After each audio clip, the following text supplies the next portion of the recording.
Good evening and welcome to this meeting of the Planning and Development Council of the Town of Oakville. We have a quorum and we're ready to begin. The first thing is to ask if there's any regrets from councilors, Madam Clerk. We have no regrets this evening. Thank you. Council, are there any conflicts of interest to declare? Madam Clerk, we had no notice of any and I see none, so there are none tonight. Council, would two of you like to move and second resolving into a committee of the whole? Councillor Chisholm and Councillor Lischina. Any objection? Madam Clerk, there's no objection, and so we are resolved now into committee of the whole. Council, I would like to ask if there is a mover and seconder for consent items 1 and 2 and discussion item 5 and item number 6, the Heritage Oakville minutes and permit. Councillor Duddick is moving. Thank you. Your Worship, Yes. Your Worship, there's a gentleman who wanted to delegate for item number 2 on the consent agenda, and I don't know if he's joined us or not. So He has joined us? Well, in that case, let's Okay. put him on. So I am calling Jim Knowlton as a delegation to item number 2.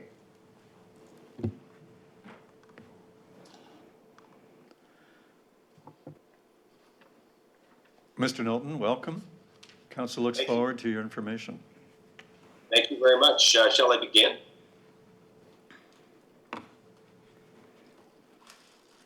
Go ahead, sir.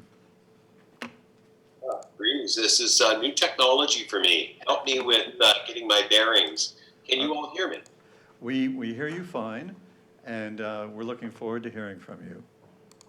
Very good. Then I shall begin.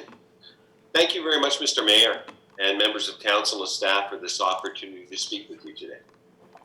When my wife Buffy and I started this process almost 4 years ago of building a new home, I didn't think I would be addressing you today, certainly not in this manner, but the challenges we face have been real, and I thought, particularly because we've just come through the process of getting our building permit and have started construction not long ago, that this was an opportunity to share some of that experience with you.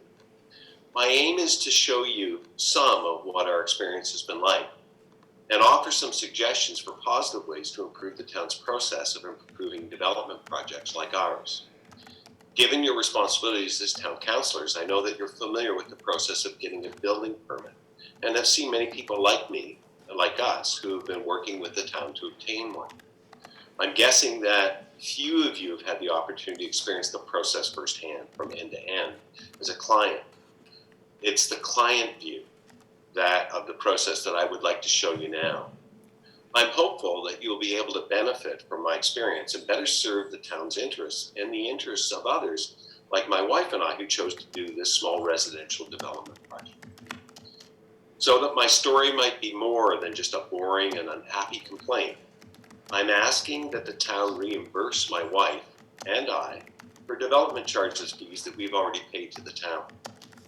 Creating this stake in this matter brings focus to this discussion, and I ask that you judge at the conclusion of these proceedings if you believe that the process of getting a building permit for our project took too long and cost too much.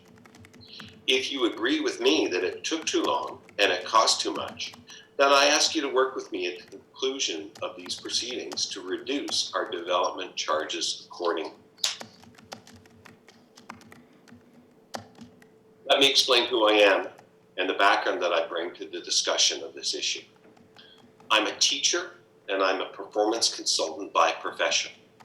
I have a Bachelor of Arts from University of Toronto, a Bachelor of Education from Queen's University, a Master's in Public Administration from Queen's University School of Local Government.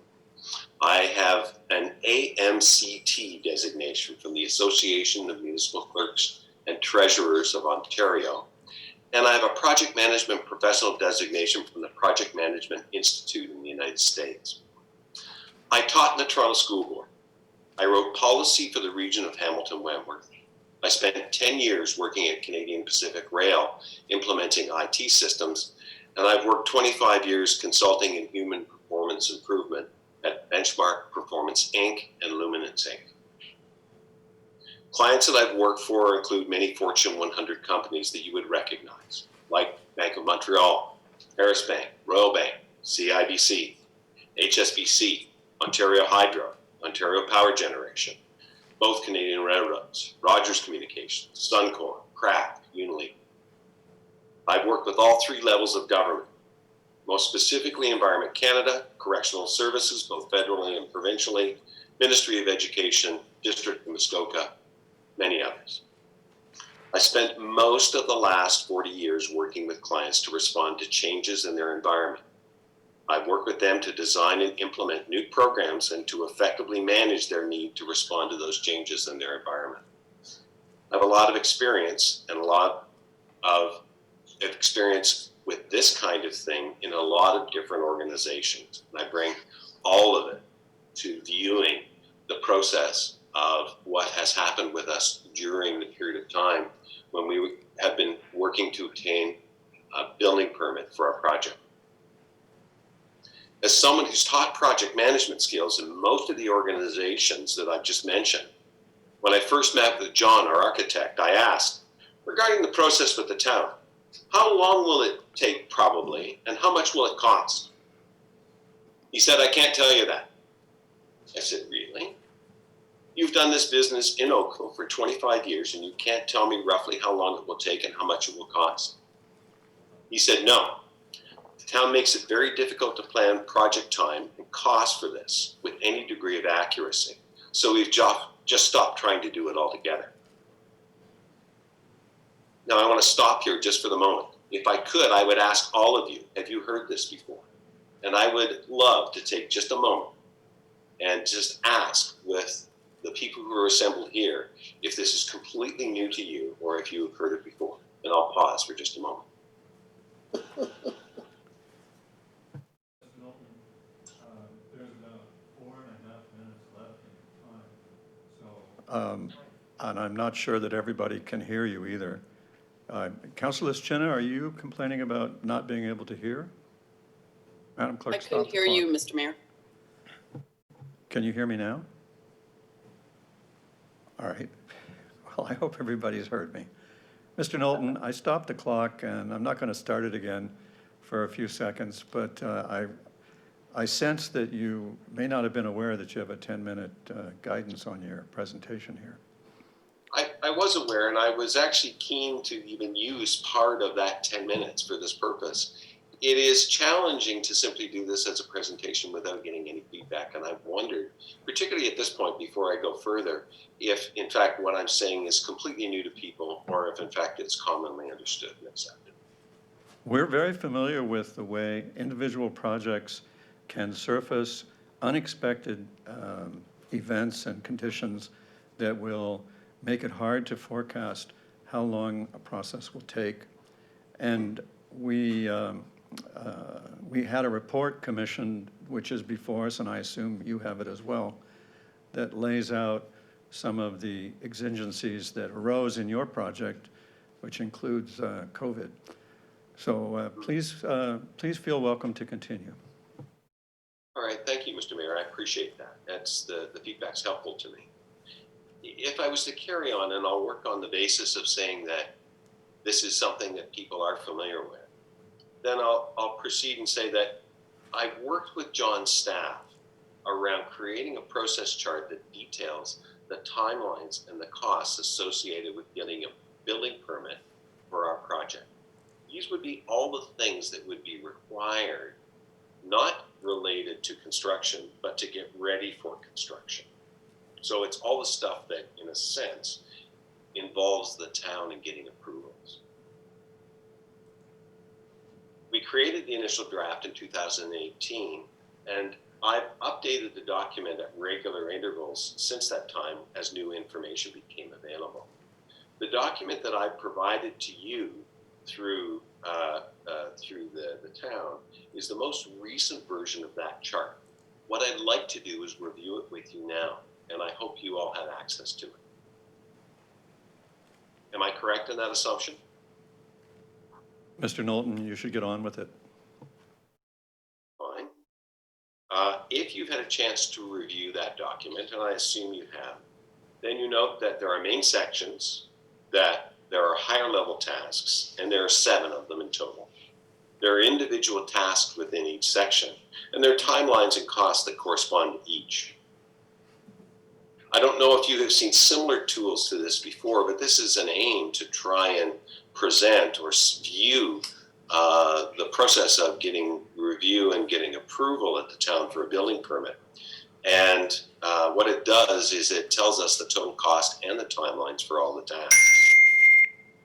The gist of it is that the actual costs and the timelines for our project, just this portion of it, is 3 years, 7 months, and 5 days. $725,000 is the cost. This is in no way close to what Brandon, who I believe did the preparation, or at least the staff report that you have in front of you, says. It's understated the time required to prepare or to complete the process by roughly 1.5 years, and the cost is understated by $665,000. I just heard a ding. Does that mean anything specifically to you? Am I out of time? We don't know what that was, but we're still listening. Fine, then I'll proceed. What I would like to point out further with all of this is the process of working through these issues with the town helped me to see a number of things as I worked with you. So as I have my performance consultant hat on, these things became evident to me. Time delays and related costs were substantially impacted by poor performance of staff at the town and the way that town carried out its responsibilities. I see poor process design in the way that you do what you do. There are unclear lines of authority and disconnects between authority and responsibility for the various roles within your system. There are poor lines of communications, lack of transparency between the department and with the public. There's a lack of organizational discipline in following your own processes. And there's an inability to hold individuals accountable within your system for the actions within the system. Behaviors that are process-bound, not focused on outcomes, and not responsive to the needs of the public. Leadership models, or your leadership models, reward bad behaviors while refusing to confront non-performance of staff. All of these things I provided in details in supporting documents that I provided to you, but I won't go through them now. The point that I would make is that all of this has caused this to be a very, very lengthy process. And I would do in some detail with people who would like to do that. I would love to go through the details of this, but 10 minutes here and now won't serve to cover that. What I would ask is this, that the issue at stake, I think, really, and I believe in your good intentions in trying to support development that is cost effective and that produces a housing stock that is affordable within this community. I believe that this council and this committee of council really believe that small development projects like ours produce these kind of community results. They lower the cost of purchasing homes. They increase the supply of residential real estate. They provide for greater variety of residential real estate options for people. And perhaps most importantly, they provide for intensification of use of existing developed areas and better utilization of existing infrastructure. Truly, if you want these outcomes, then it can only happen if the town can work more effectively with small developers like my wife and I, and to reduce the time and the cost of approving small development projects. I thank you for your time in attending to me today. I would like to thank Kathy Duddick most specifically for all of her help and her guidance with me around all of it, because she has been the human face quite often in a process that's been altogether challenging and quite often unfriendly. And I am grateful to her for her part in helping me through this process. I put it back to you, and I would welcome in the time remaining to answer any of the questions that you have for me around this matter. Thank you very much, Mr. Knowlton, for your information. Are there questions for the gentleman? Councillor Duddick? Thank you, Your Worship. Thank you, Jim, very much for taking the time to, as you say, sort of flash on the process that many of us have heard frustration with for varying reasons. I guess the one thing when I was talking with you about various things that I don't want to say had stalled the process, but my understanding was with a pre-consultation at the onset of a process, they identify things that may have to be drilled down to, whether it's a different kind of application you should be submitting or that sort of thing. Did you find there were things outside of the pre-consultation that you had an issue with? Yeah, I know that we had talked about this one specific example. The idea of the pre-consultation process, I think, is an excellent one. And just to hit it briefly, what it does is it asks people like us who have a development project plan to submit it to the town, let the town review it, and give us some preliminary responses, or at least some type of way of getting a professional's response at the town to what we're doing. So we have something that's formative rather than a summative piece all at the end. There was a particular component that we were surprised at much later in the process, and it was that there is no provision for providing our property with storm sewers. And none of this appeared, or at least was discussed or raised by the appropriate person at the town who was representative at the meeting. I think, and I do believe that this is true, that it should have been the person from development engineering who was there at the meeting, and he was most certainly there. However, none of this was mentioned. What occurred, and if you look at the plans of the street, there are two pipes in the street outside on Wilson Street. The natural assumption is that one would be for sanitary sewers and the other would be for stormwater management. However, where we are, and only someone who would know this from the town, both of those pipes are actually used for sanitation. And the reason why is because one of the pipes that flows down by gravity feed to a reservoir at the bottom of the street, and the second one is used to pump the sanitation effluent up and back and around and into the sewage treatment plant because of the location where we are right close to the lake. Only someone from the town would know that. And the point would be any normal person would look at those two pipes and say, oh, one's for sanitation and one is for stormwater management. The bottom line in this case was because it wasn't mentioned, it appeared as something months afterwards that we had to deal with, only to find out that it was something that we were then responsible for.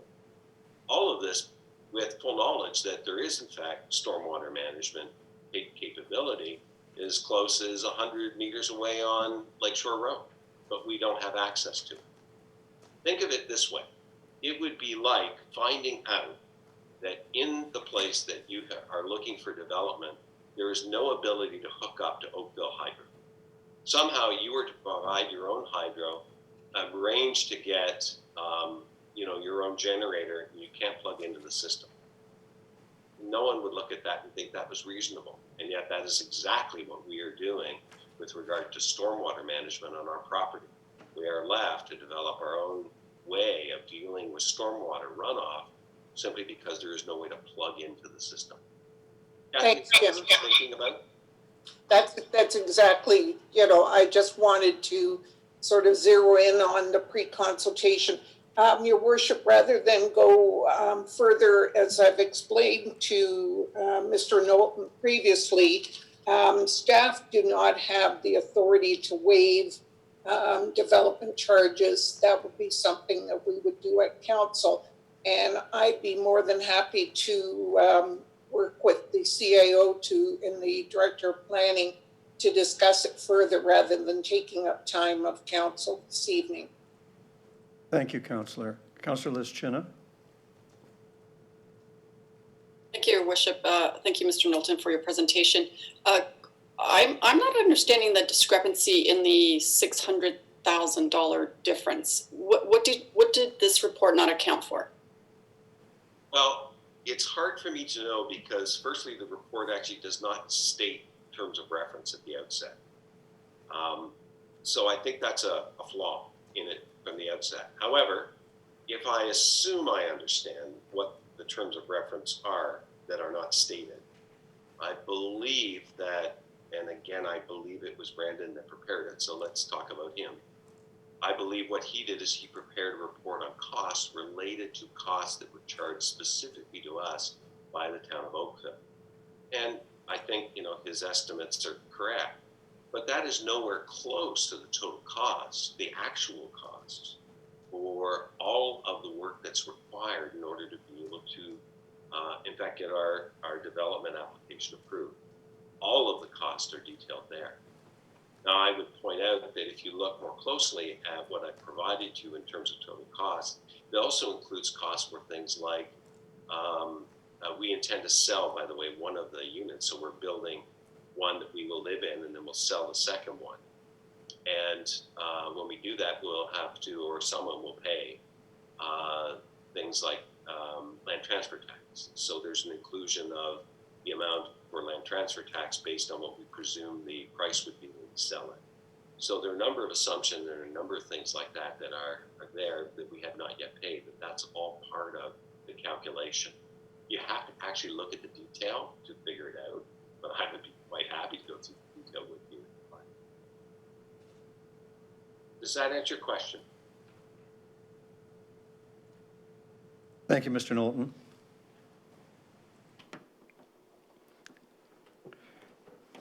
All right, Council, I'll call your attention to the motion that I think we got from Councillor Duddick for consent items 1 and 2, item number 5 and number 6. Is there any objection to the motion? Madam Clerk, there's no objection, and the 4 matters are carried.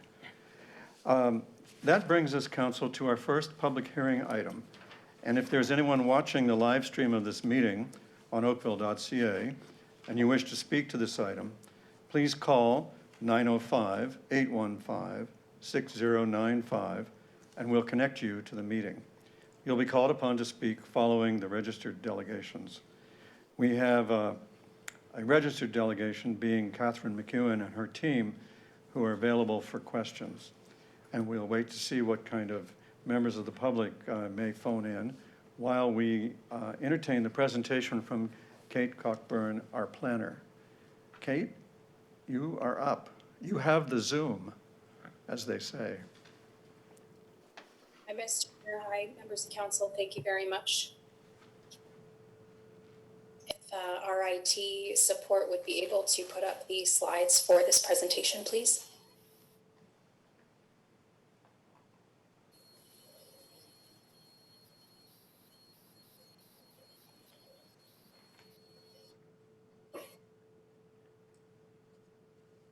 Very good. Thank you very much. Again, thank you, Mr. Mayor and members of council. This evening, I have an application before you for a draft plan of subdivision and zoning bylaw amendment submitted by MGO3 Corporation. The report can be found on tonight's agenda on page 65. The purpose of this meeting is to introduce the application to council and to the public, and to obtain any further comments for review as related to this application. I will note that the applicant did hold a public information meeting in December of 2019, and there were no members of the public who attended. I would also point out throughout each of these slides, there will be the phone number to call in. If anyone is watching the live stream of this meeting on oakville.ca and you wish to speak to this item, please call 905-815-6095. And we will connect you to the meeting. You will be called upon to speak following the registered delegations. Next slide, please. The subject lands are located on the east side of 6th Line, south of Burnhamthorpe Road East.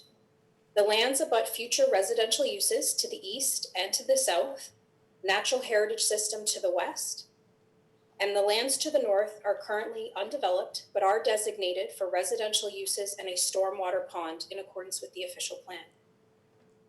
The proposal is a continuation of the applicant's registered plan of subdivision and draft plan of subdivision immediately to the south. Next slide, please. The proposal relates to the redevelopment of the lands for the extension of Settlers Road East and Post Road from the subdivision to the south developed by the applicant. Post Road will be extended northerly from MGO North Oakville 1 Phase 1, which is registered in 2018. And Settlers Road will be extended easterly from MGO North Oakville 1 Phase 2, which is currently draft approved and presently subject to a draft plan revision and zoning application. The development will also accommodate 35 residential units comprised of 32 townhouse units located on the east side of Post Road and on the south side of Settlers Road East, and 3 detached dwellings proposed by the applicant at the southeast corner of Post Road and Settlers Road. The proposed park will be merged with lands to the south. However, additional lands are still required to achieve the minimum neighborhood park size. Presently, the combined park size proposed is 3.46 hectares, and 4.26 hectares is required for the total.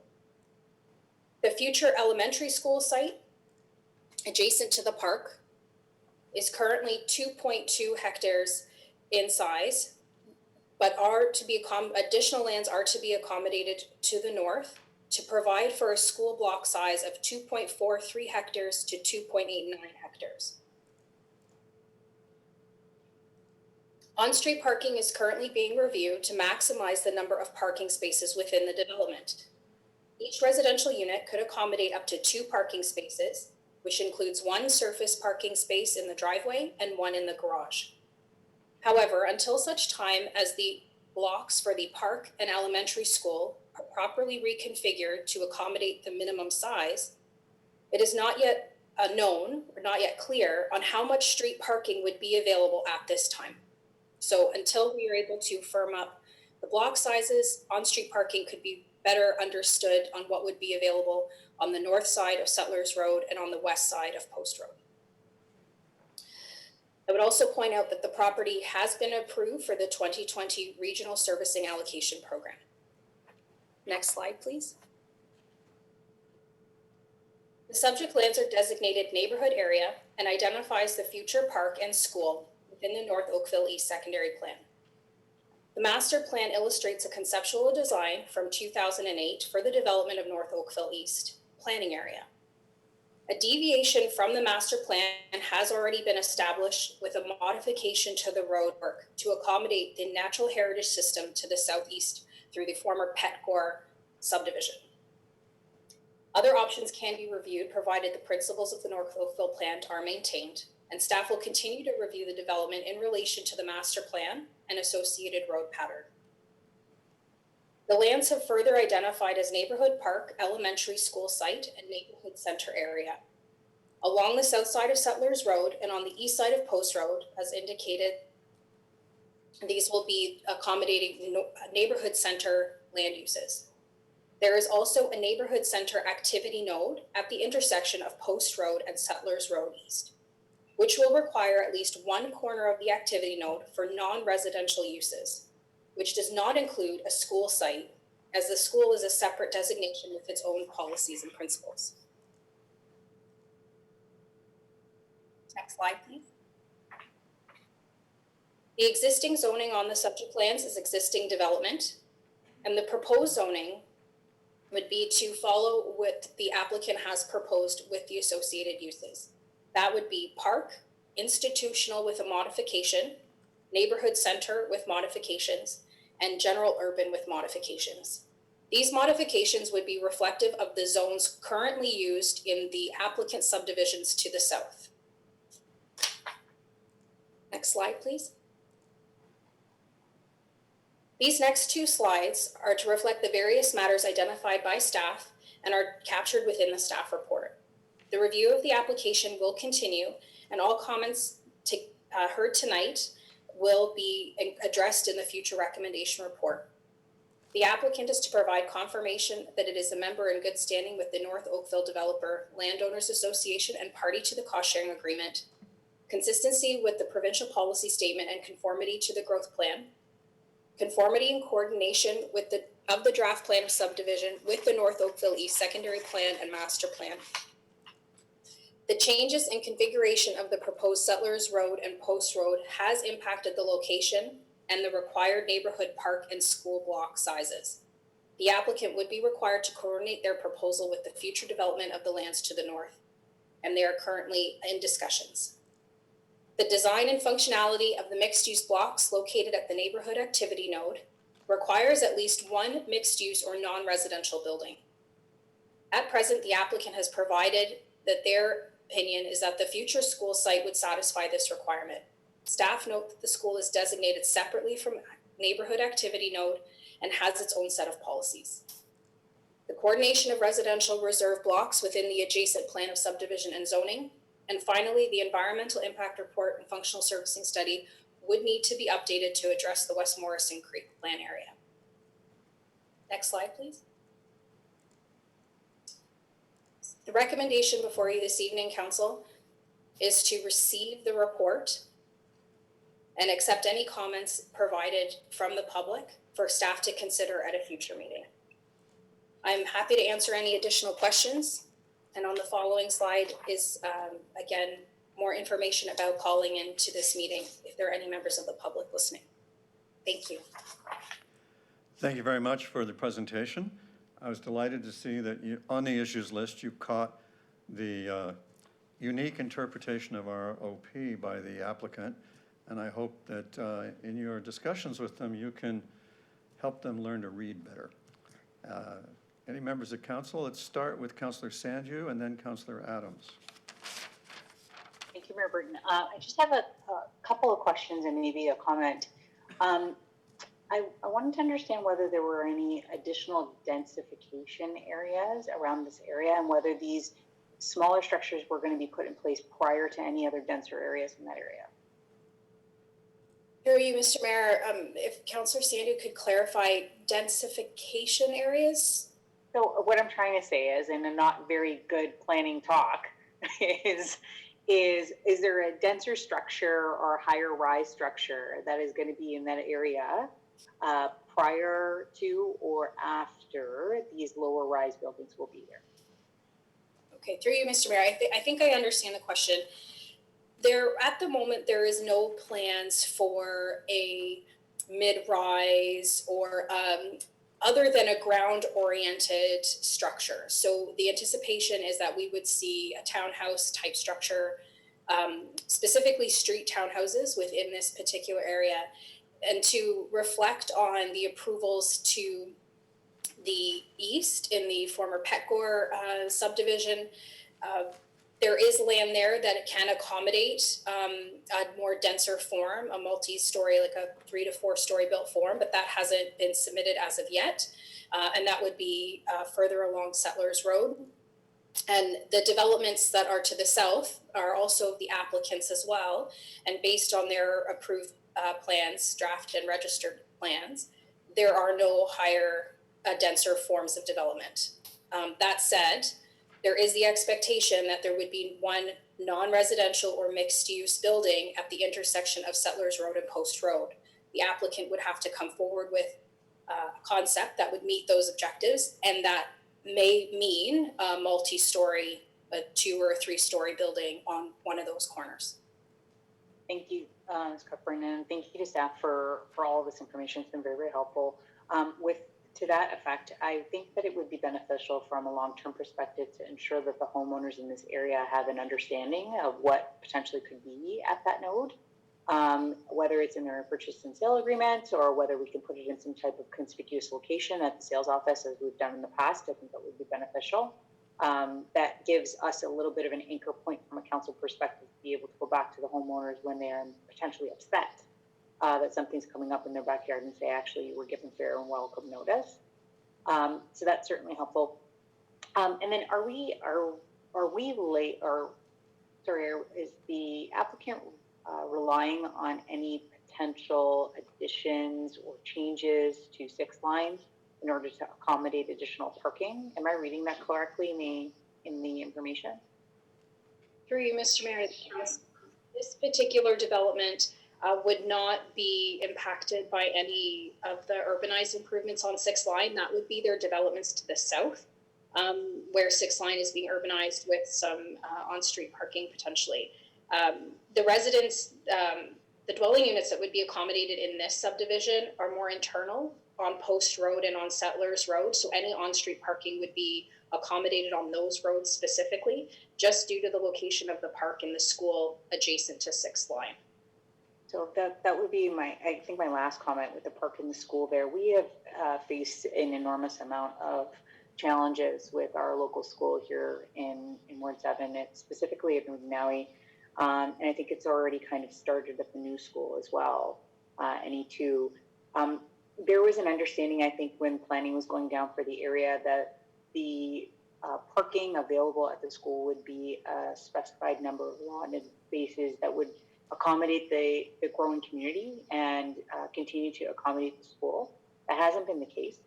If we're looking at this from a longevity perspective and something that we want to ensure that people are able to live here for a very, very long time, I would take that away as well from a staff perspective. There isn't any shared parking with the park, George Savage Park, just north of Maui as well. People aren't able to utilize that if they're at the park during the day, during a potential school day. And I think that that's something that we need to take into account from a longevity view for Ward 7, because it's not something that's working right now, and I doubt will work in the future. And then my takeaway for this generally, and I think that staff has heard us very loud and clear when it has come to this, is we need to be very concerned about what the parking standards are in this area. I know that we've got reports and things coming back to us, but we continue to push the agenda that Ward 7 is going to be a transit first community. We can't objectively say to anybody moving into this area that it's a transit first community, because there is no transit. It is working just like the rest of Oakville. There are very, very numerous amount of young families here. And even if there were transit available, I can tell you right now, none of the folks on my street would take it, because they've got 2 or 3 kids that they've got to drop off at multiple locations. And we're putting ourselves into a hole that we're not going to be able to dig ourselves out of. So instead of selling that to our residents and saying that it's actually transit first, I think we should be upfront with them upfront and plan accordingly, so that we can have a flourishing community in the future, instead of situations like we have right now with parking and folks on the street. Thank you so much. Thank you, Councillor. Councillor Adams? Thank you very much. I wanted to raise the issue of the activity node, and I want to raise that because it's one that I'm seeing in other applications throughout the North Oakville area, and they're coming into the Ward 6 area to the far northeast as well. Can you go through with us more specifically what the requirements are for that node, and what the expectations are, and how they could be met by the applicant? I've seen in some of the applicants coming forward in my ward cases where the Madam E. Holmes, who said, "Oh, there's a school in the neighborhood, that's close enough." That's your activity node, and that's certainly not what the expectation was in my view. Can you tell us what the requirements and expectations are? Thank you. Through you, Mr. Mayor, to the councillor. Back in 2018, OPA 321 was approved, which modified the requirements and policies for the neighborhood center area, and quite specifically to encourage having a functional activity node.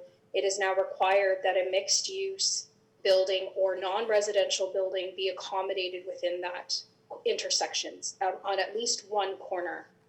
In doing that, it has elevated staff's ability to better enforce the requirement for mixed use building. Now, mixed use has a range of options. We've seen this as a live work. We have seen this as a multi-story building that has commercial at grade. We have seen this as more community service elements as well that could also be accommodated.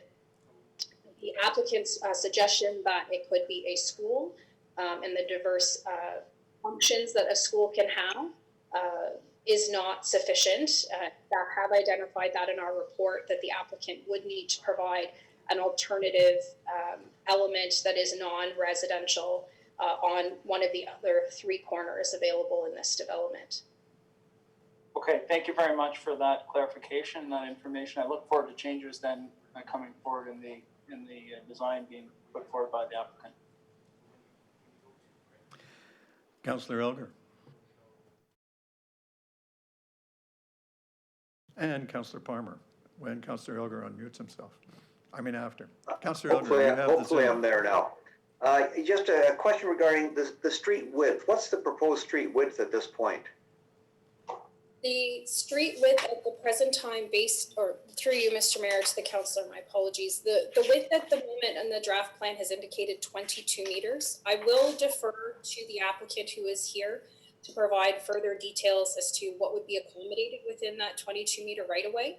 But that is the right of way that they have established for Settlers Road and Post Road. Both of these streets are the main arteries that will travel through multiple subdivisions in this area. So that is why the width is slightly larger than more of a local road. Okay, but what you're proposing, you're thinking right now is it will be parking on street also, correct? Through you, Mr. Mayor, to the councillor, again, the expectation is that there would be an opportunity to provide some on-street parking. It's just not clear how that can be provided as of yet with the needs of the community center and the school and how they would be designed. We have already received a partial facility fit for the park, which has identified a parking lot for park uses, so that might provide for some relief. And to Councillor Sandhu's comments with respect to the school, when it is not in use, whether that presents any opportunities, that's something staff can take back and look at further through this application. Okay. Now I know there's not, in this particular one, there's not a number of units, but where's the allocation? What allocation is it coming from? Water allocation? Through you, Mr. Mayor, to the councillor, it is my understanding that this is coming from the 2020 allocation program. So it's part of the 7,118? That's what it's coming from? I believe so. I will have the applicant confirm with what those obligations are, or perhaps if the director can respond as well. Okay, thank you very much. Gonna start tracking that. Maybe we can get a report on a regular basis to see, because I know we were only supposed to take 4,668 units. We hopped it up 52% to build away more. So I'm just kind of curious to see where, how much allocation we're already eating up. So I appreciate that. Thanks. Councillor Palmer.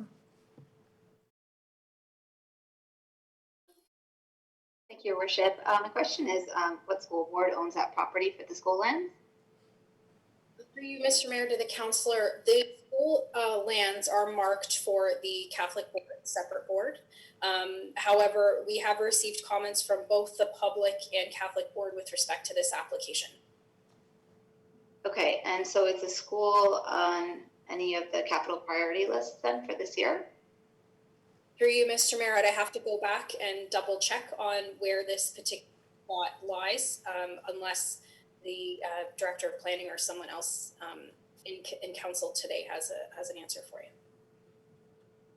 Okay, yes, if you could include that in the next report, that would be great. And then also in terms of the mixed use building, I understand then that would take away some of the developers, either the townhomes that they're proposing for the mixed use building that we're requiring. Through you, Mr. Mayor, to the councillor, there will be a loss of units, and based on what they've proposed, because the other three corners have residential units. However, there is a challenge with respect to the detached units at the southeast corner, as identified in the report. The same OPA 321 no longer permits detached units within the neighborhood center area. So, however, the applicant is choosing to work with their unit availability and provide the required non-res building at the corner. Will be soon to see with the next review. So if it, for example, was a mixed use building with commercial at the bottom and residential on top, would there be another notice to the public? Tapping onto my colleague, Councillor Sandhu's comments to let residents know who have purchased in that area what they can expect. Through the mayor to the councillor, there is a couple ways to address this. So as Councillor Sandu also iterated around notice to the area residents around what this development will have, through the review process and up and including draft plan conditions, the applicant will be responsible to prepare a neighborhood plan of sorts that shows what is approved and proposed for development. At the time that staff are prepared to bring forward a recommendation report, another notice is provided. And it's at that time that staff will have received the necessary input and information to move ahead with the proposal, which would identify how each of these units are going to be accommodated. It will address the on-street parking element and will also address what the built form can be anticipated in one of these corners. So notice will be reissued for that meeting, and those answers will be given at that time. Okay, and then my last question is, where is the next closest activity node? How much are we spacing out these intersections that have the activity nodes? Through you, Mr. Mayor, to the councillor, the next activity node is actually to the south on 6th Line and Marvin Avenue, which is part of this developer's applications to the south. As I mentioned, it's within their draft plan that was recently subject to rezoning application and is still under review. So not too far, but it is with proximity for residents to have access to activity nodes within a walking area. Yes, you're right. It's not too far. And so, yeah, I am interested in seeing what comes forward because from my understanding, there is quite a, I think it might be 5 or 6 story building on Marvin and Post. Is it Marvin and Post you said, right? So I wonder if we need to have that dense of a building at this intersection. I would prefer to have something that is not as dense if there's something right down the street at the next intersection. Through you, Mr. Mayor, to the councillor, the denser built form we're referring to, I believe, is within the developer's development, but on the west side of 6th Line, known as the West Morrison, Argo West Morrison. And it's at the intersection at the west side, northwest corner of Marvin and 6th Line that they are proposing a multi-story building. Right, okay. Right? This particular intersection, again, that's something that we will have to visit with the developer and to see what other opportunities for non-residential buildings can be accommodated. Okay, so sorry, just to clarify that we have something at Marvin and 6th and we have something at Marvin and Post, and we're anticipating something for Post and Settlers. There is nothing at Marvin and Post. Okay, thank you. Welcome. Thank you, Councillor. Councillor Robertson. When you develop the streets like Settlers Road, because it's going to be attached where schools and parks are, do those, when we talk about on-street parking, are bike lanes automatically included in that design? Through you, Mr. Mayor, to the councillor, that's something that we would have to review. Again, I'd have to revisit that with our transportation staff in terms of the goals and transportation networks through this subdivision. I do believe that we had anticipated multi-use travel through these roads because they are the larger corridor roads through the subdivision, and that may include bike lane, on-street parking, and drive aisles. But again, we will answer those questions with the forthcoming recommendation report. Thank you. Thank you for the report. Thank you. Councillor Haslett-Teal.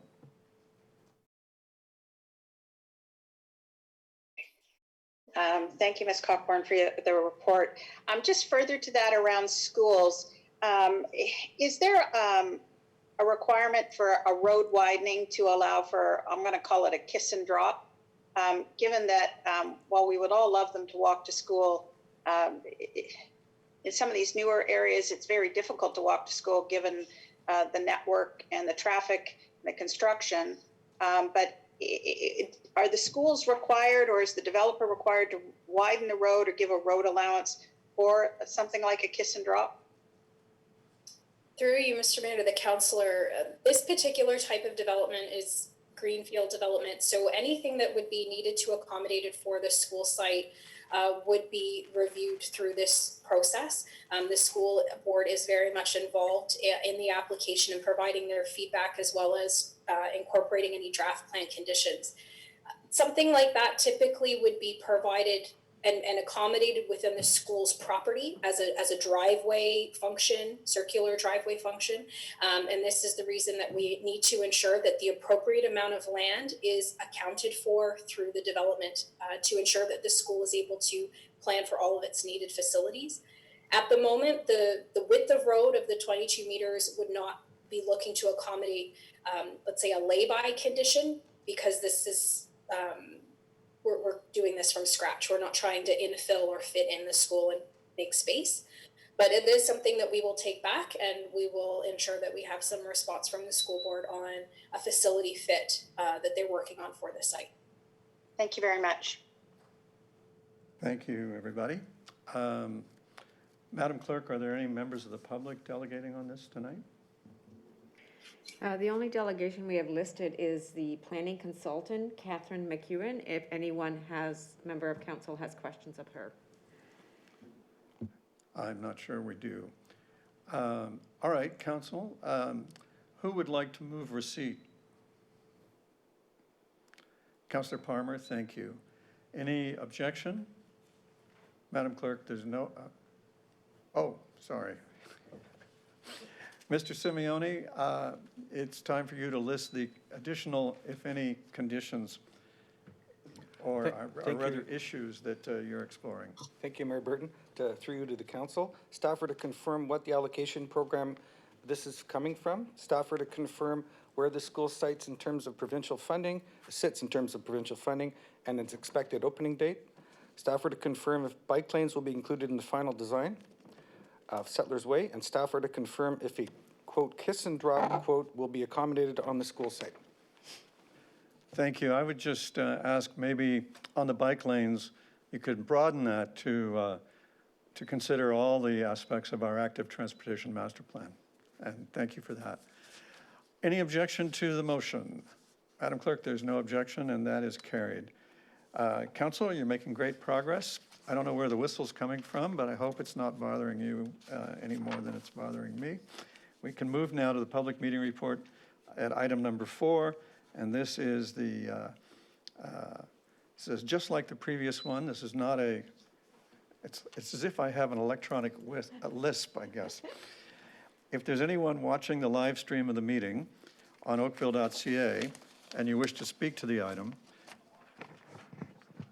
turn it that way, all right. We've had technical help here, maybe it's better now. And you wish to speak to this item, the number to call is 905-815-6095, and we'll connect you to the meeting. You'll be called upon to speak following the registered delegations. We have a number of registered delegations and some considerable interest from the community surrounding the location of this. And we're going to have a presentation from Kate. She's going to two-peat tonight.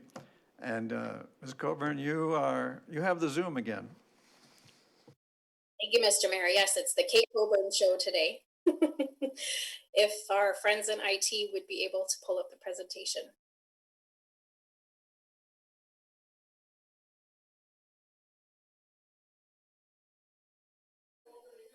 Thank you. Again, Mr. Mayor, members of council, this evening I have a official plan amendment and zoning bylaw amendment, which has been submitted by Glenn Schnarr and Associates on behalf of their client Transmetro Limited, who are the owners of the property. The proposal relates to 3-story, 14-unit apartment building with underground parking, and the report can be found on page 95 of tonight's agenda.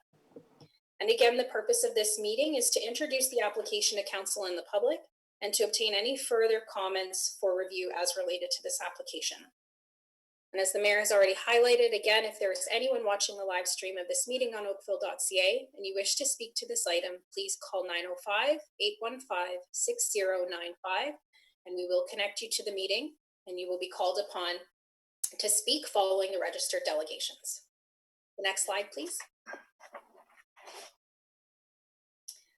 The subject land is located at the southwest corner of McDonald Road and Reynolds Street.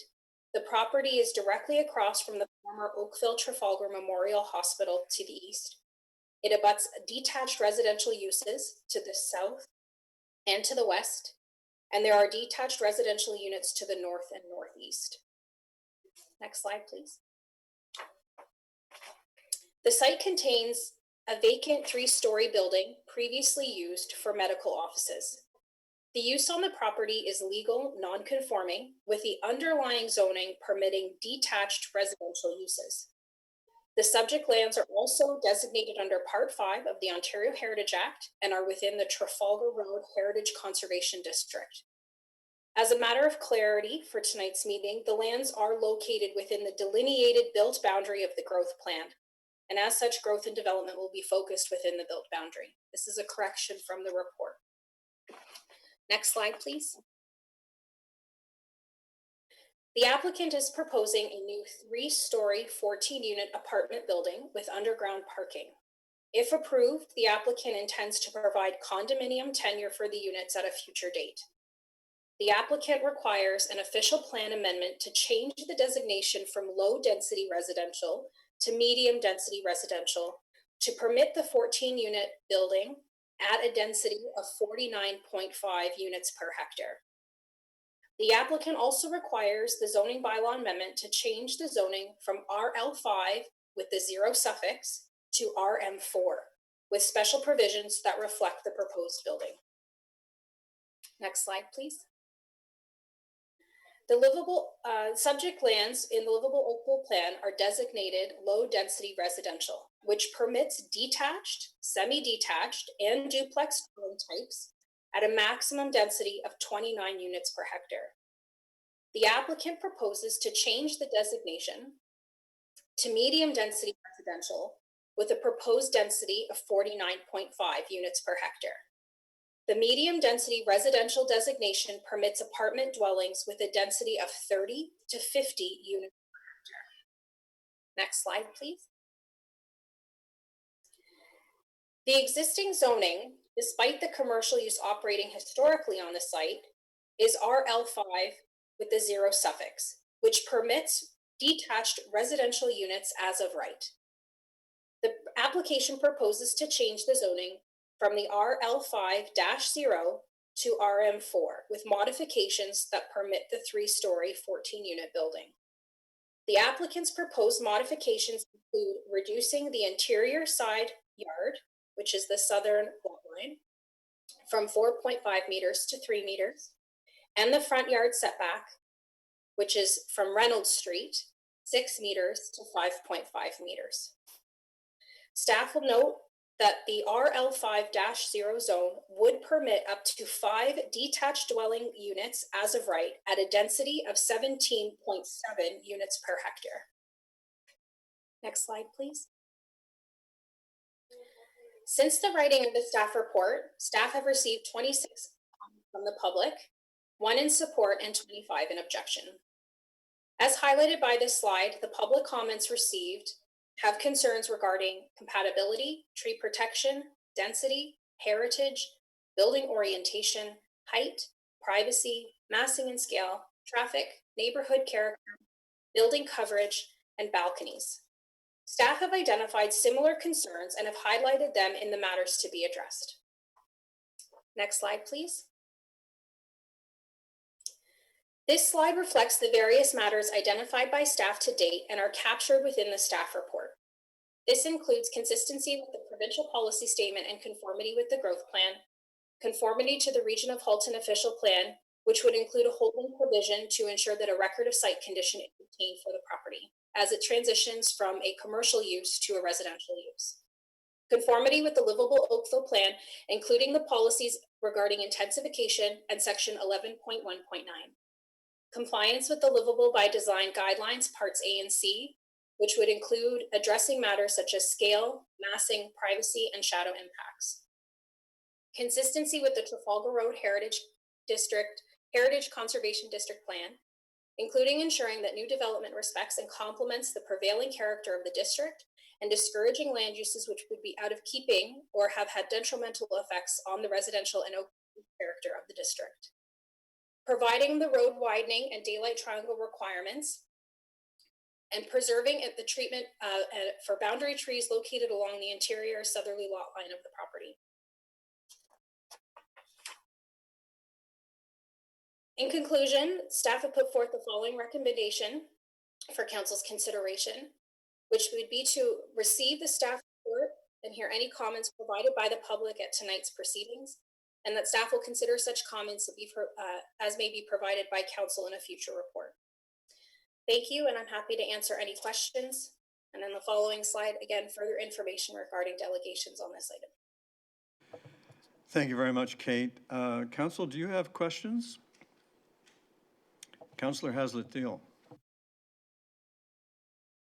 Thank you, Ms. Coburn, for the presentation, and I want to thank all the residents that have given us lots of feedback. It's a point of pride in Ward 3 that we participate in our democracy, and so thank you to all the council members for reading all the detail. So I want to start with, if you could just confirm for us, what is the current density of McDonald and North Reynolds? Through you, Mr. Mayor, to the councillor, staff had endeavored to provide for density calculations within the area, and we did not have that information in time for this meeting. So I will be able to go back and provide that at a future meeting. We do know that the density provided within former hospital site redevelopment was within the low density residential standards at under 29 units per hectare.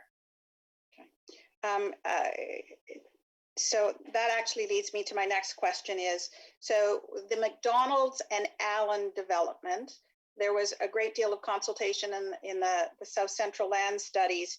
And my understanding was that we have a report somewhere that would potentially put those units that at around 14 units per hectare. Can you, when you come back, confirm that for us? Yes, through you, Mr. Mayor, that's not a problem. We will provide for the densities within the surrounding area at a future report. So if in fact it is around 14 units per hectare, this application is quite significantly different in terms of the neighborhood. Would you give us an idea of how you would describe the character of the neighborhood that this development is to be in? Through you, Mr. Mayor, to the councillor. Through the report, staff have been able to highlight the specific policy framework around how this application will be evaluated, which includes recognizing the heritage district that the property is within, which plays an important role on reviewing the application, as well as considering sections 11.1.9, which also speaks to ensuring that new development maintains a compatibility with the surrounding neighborhood character. So there will be a multitude of elements that would play into how the character of this area is defined through a future report. Okay. Could you tell us what the height of the homes are along McDonald and the Northern Reynolds approximately? Through you, Mr. Mayor, to the councillor, I don't have an exact meter measure of each of these properties, but in general, they range between 1.5 or 2-story units within this area. Okay. And would they be around the 9-meter mark that is within the zoning? Through you, Mr. Mayor, to the councillor, that is unable to be seen at this point. The neighborhood is quite historic, and there might be dwellings that had been established well before the 0 suffix was applied, which is what restricts the building height to 9 meters. It is quite likely that some of these buildings would exceed the metric in height, but would be within the 2-story element. We'd have to do an assessment of the area to confirm if there would be any 2.5-story houses within this area, especially within this district. Do we know what the height is of the old medical building? Through you, Mr. Mayor, to the councillor, the medical building is currently sitting at 3 stories in height, and I believe it is just shy of 15 meters. I can have the applicant provide confirmation of that through their presentation. Okay, I think that's an important number to know and how it's relative to the rest of the neighborhood. So I want you to help me a little bit with this orientation going from Reynolds to McDonald, and how that's affecting the side yard and the southern lot line setbacks. Normally, we would see something like a 7.5 meter setback from another property. But this seems to be suggesting, because they've changed the orientation, and maybe I'm not understanding this correctly, that they can the minimum, sorry, the number is 4.5, and they're actually asking for 3. So do I have that correct, that what they're asking for is significantly different than what would normally happen in the neighborhood? Through you, Mr. Mayor, to the councillor, the modifications that the applicant is requesting is with respect to a medium density built form. In which case the requirements of medium density built form is not going to be the same as detached built form. So you don't get the large setbacks that you would typically see with a detached house than you would with a medium density built form, whether that would be an apartment building or a townhouse. They just are a more dense form of development. So in this particular case, the applicant has chosen to orient the building entrances from McDonald, which is actually the flankage yard. Reynolds Street is the shortest lot line, and so the zoning bylaw would view Reynolds Street as the front yard. And therefore, the setbacks that they're requesting are reflective of how they've oriented the building with respect to those requirements. Okay, so I'm still on setbacks and all of that element. When you talk about urban design, and when we hear about urban design, some of the distinguishing features of that are often how close to the road, the more it is more into the road network. Do I have that correct? Through you, Mr. Mayor, to the councillor, urban design is a multifaceted viewpoint of how development will proceed. Some of that will include how the building reflects with the streetscape and to create a particular character for that streetscape. So in a downtown setting, for example, the objective would be to have buildings very close to the street to create a particular character and a look and feel of the street. In a residential area, that would be somewhat different, and there might be a requirement for more open spaces, larger setbacks, etc. So the urban design elements with respect to this development will be continued to be evaluated, as staff noted in our issues to be addressed, to ensure that the development is meeting those objectives. So thank you for that, because that was the description that I was hoping to hear. So really, this design is currently, as it is proposed, is an urban design, not a residential design. It's a downtown design, not a residential design, would be my comments. Can you help me out with the balconies? So we have previously had discussions at council about balconies and about the overlook into someone's backyard. Has there been discussions with the applicant in regards to how the neighborhood across all of South Oakville in particular feel about these balconies? Through you, Mr. Mayor, to the councillor, balconies are something that are permitted as of right within an urban, or rather a medium density residential built form, especially for an apartment building. There are regulations that are associated with how big a balcony can get, and the review of the balconies is ongoing with respect to this application. In the surrounding residential area, the zero suffix zone actually prohibits balconies from being accommodated on detached dwellings. So part of staff's review will be to include how, again, to respond to a compatibility measure, how is this building with these types of open spaces compatible with a surrounding area that does not have them? Thank you for that description. I can readily understand, particularly in the middle of COVID, why somebody would want a balcony. I'm just not comfortable with how this is designed within a residential neighborhood with a balcony. Can you talk to me a little bit about the boundary trees, these beautiful century-old walnuts that border the property? there's concern raised about how we can protect those, and if in fact we really truly can protect them with an underground parking structure. Is there further due diligence that would be required to have an assurance if this were to go forward? Through you, Mr. Mayor, to the councillor, tree protection is also a matter that staff have raised that will continue to be evaluated. And the protection of those trees may also dovetail with some of the other items that we've discussed around privacy and overlook and the setbacks. So again, there might be some combination of elements that would lend itself to preserving additional trees within the property and on the boundary. Okay. Thank you very much for that, and I will turn it over to my council colleagues. The next speaker I recognize is Councillor Elgar. Thank you. Through you, Mayor Burton, to Ms. Coburn. I'm trying to understand when I read this. This is an RL5 zone right now, correct? So they as of right, they can build 17.7 units per hectare on this property, right?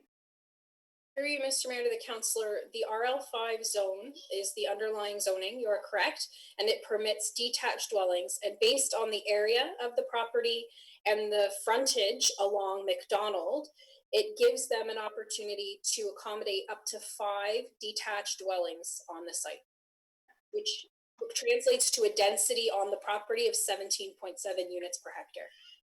Now, how does that compare to the housing that's already there? Would that compare to what the RL5 zoning all the way along? They'd basically be about the same size of lots with the same frontage, just like everything would be compatible with the existing neighborhood? Through you, Mr. Mayor, to the councillor, so this location of this property is at an interesting intersection, and if I could point you to the figure within the report, if that's easier, that highlights the zoning in the area. Let me just for 1 second. I believe this would be figure 5. Figure 5 in the report. The subject site is zoned RL5-0. Immediately to the west is RL4-0. So those properties actually require less frontage per lot. And the properties immediately east, which have been accommodated in the future development of the old hospital site, are RL3, which is an even denser form of low density. So those lot sizes are even smaller. So the RL5, which you would see on the north side and to the south, there is a wide range of lot fabric, of lot widths and lot depths. So an RL5 zone in this area would be accommodated and fit in within that lotting pattern because it would provide for a diverse lotting pattern here. The RL5 zoning would fit in with it. Correct. That's what I heard you say? Yes. Okay. So yeah, I can see the RL4 on Trafalgar Road because it's more of a major more of a thoroughfare. But I guess I'm trying to think, in our livable Oakville plan, like we want to maintain the existing neighborhoods, correct? Through you, Mr. Mayor, as we've stated in the report, the livable Oakville plan does provide for flexibility within our stable neighborhoods, stable residential areas for some infill development, and that can take many forms in terms of what that housing might be and what the land and lot fabric might look like. So it would be our requirement and our obligation to review those policies in conjunction with this application to ensure that those elements are being maintained by whatever the application evolves to. Okay, and that's what you're going to be doing going forward to see if it is the RL5 is consistent or if the RL5 versus the RM4. Okay, I appreciate that. I look forward to this coming back. This is going to be an interesting one. Thank you. Thank you, Councillor Elgar, for the understatement of the evening. Councillor Giddings, I think I saw your hand next. Thank you, Mr. Mayor. Ms. Coburn, a couple of questions for you. Now, you talked about the current zoning and what they're applying for. So currently, if they were to build single family, that would be 5 units that could be constructed there? Through you, Mr. Mayor, as of right, without any modifications to the zoning bylaw, they could obtain 5 units on the property, yes. And they're requesting medium density. How close are they to high density with what they're asking for?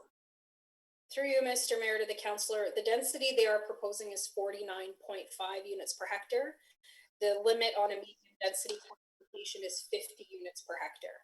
So at 50.1 or 50.5, they would be into a high density classification. All right, thank you for that. In the urban design brief that we received from the proponent, in the introduction, it provided details on how the proposed development can be effectively integrated into the surrounding community with minimal disruption. You had a lot of details in terms of the provincial policy statements and so on. This aspect would be through the Heritage Conservation District Plan for the area. Through you, Mr. Mayor, to the councillor, yes, the Heritage Conservation Plan will definitely play a strong role in evaluating changes to the property. The Heritage District does not recognize the building per se as a heritage value, but it will control what gets built on the property to ensure that the overall character of the Heritage District is maintained. And that the new development would be compatible, again, whatever form that might be. All right, and with this, good point, this came to the Heritage Advisory Committee several months ago. And as the report detailed, it talked about how there's nothing worthy of the existing building that would dictate it be preserved. That wouldn't stop a proponent from rebuilding the insides of it or changing the outsides and keeping the same existing footprint, would it? Through Mr. Mayor, to the councillor, no adaptive reuse of the existing building wouldn't require, obviously they wouldn't have to tear it down, but it wouldn't offend the district plan. However, the same official plan amendment and zoning bylaw amendment applications that the applicant has submitted would be required to do so. All right. The staff report discusses a possible need for a road widening and daylight triangle at McDonald and Reynolds. Could you give me a little more information on that? Because if that is necessary, that would significantly reduce the footprint available, would it not? Through you, Mr. Mayor, to the councillor, in speaking with my colleagues in engineering and construction, from where those comments come from, widening on the is 1 meter into the property, and the daylight is 5 meters by 5 meters at the intersection. It would appear that the daylight triangle is intended to accommodate some of the infrastructure that is already existing at the intersection, because this is a lighted intersection. So it would provide for better queuing space, opportunities for delivery of services of that infrastructure. The 1 meter setback or 1 meter road widening requirement on McDonald, interestingly enough, has already been taken on the 2 properties that are immediately west of this site. I suspect it was through a previous consent application to divide the lot a few years back. We will provide some of the details of the confirmation of the required widenings through the forthcoming report. Thank you. You have a number of details, as I said, on provincial policies. Is there anything in terms of the proximity to a mobility hub that you could provide feedback on when this comes back as part of your recommendation?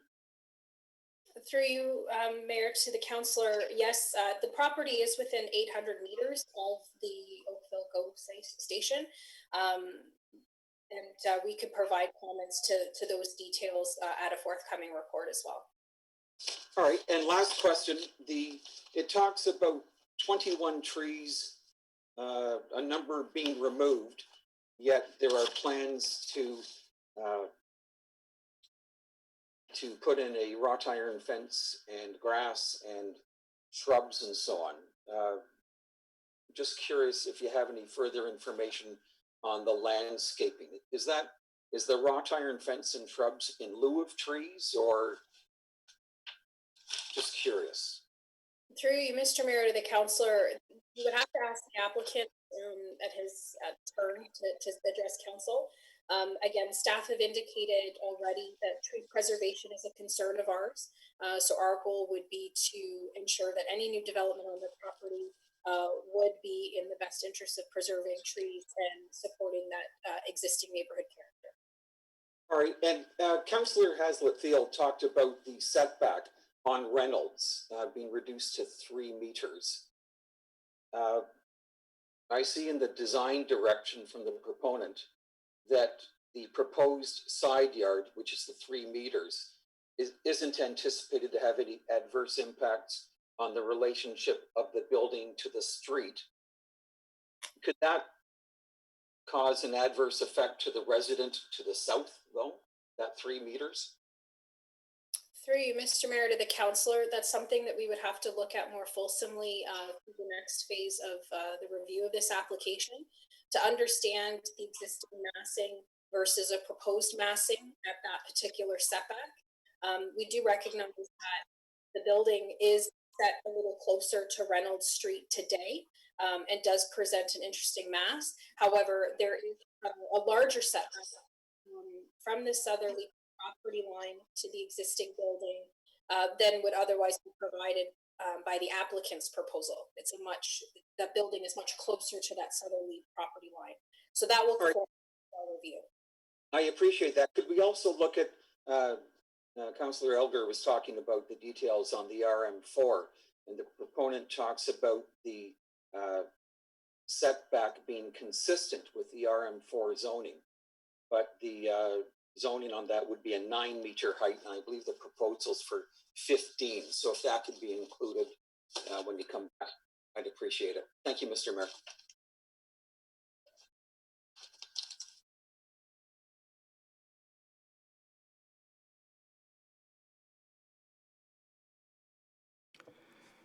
All right. I guess, are there other questions? I'm not seeing any other questions. Madam Clerk, would you call the delegations? Our first listed delegation for this item is Sally Reynolds.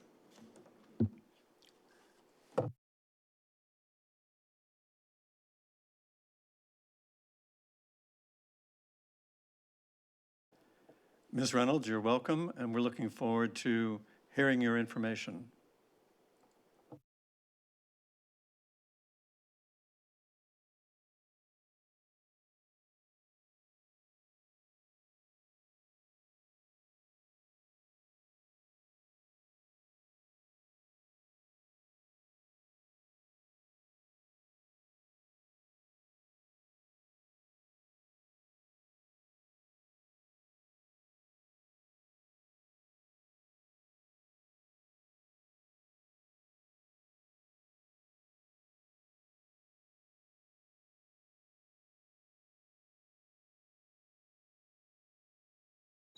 Well, let's move her down and go to the next delegation, and we'll rotate back when we have her again. So our next delegation is Doug McKirkin from TCRA. And you have him up and ready? Mr. McKirkin, welcome. Council looks forward to your information.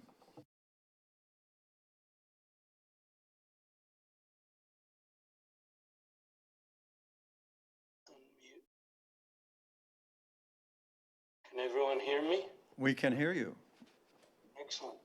Well, thank you very much, Mr. Mayor, councillors. I suspect that much of what I was going to say is redundant, given Ms. Coburn's presentation and all the questions that have been asked. However, if I could get the slides up. Perhaps go straight to the next slide, please. So you've already seen a photograph of this building. This was taken in the winter. I guess the main point is that we think it's an eyesore. And if we can have the next slide, you've already seen this picture as well. But what you should know is that we do appreciate that it's attractive, but it's massive, and that's our key issue. It's approximately 60% lot coverage. The RL5-0 lot coverage permitted is, I think, 35%. And at almost 15 meters, it's more than 1.5 times higher than allowed by the 5-0. If I could have the next slide. You've seen this picture as well. The red arrow shows where the site is, where the building will be. So these are just some comparisons. Current zoning 29 units per site hectare, up to that, versus up to 50 for RM4. Ms. Coburn, the report, the South Central Public Land Study Report of February 28, 2013, page 30, records the average density of single-family residential properties in the area as 14 units per site hectare. And that's what Councillor Hazlitt Thiel was pursuing.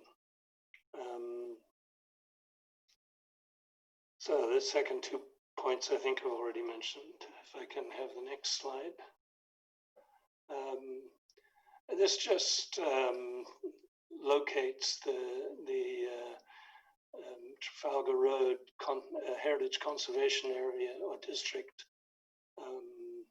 Sort of superimposes it on the plan and shows you where this site is. It is just inside the eastern boundary of the Heritage District.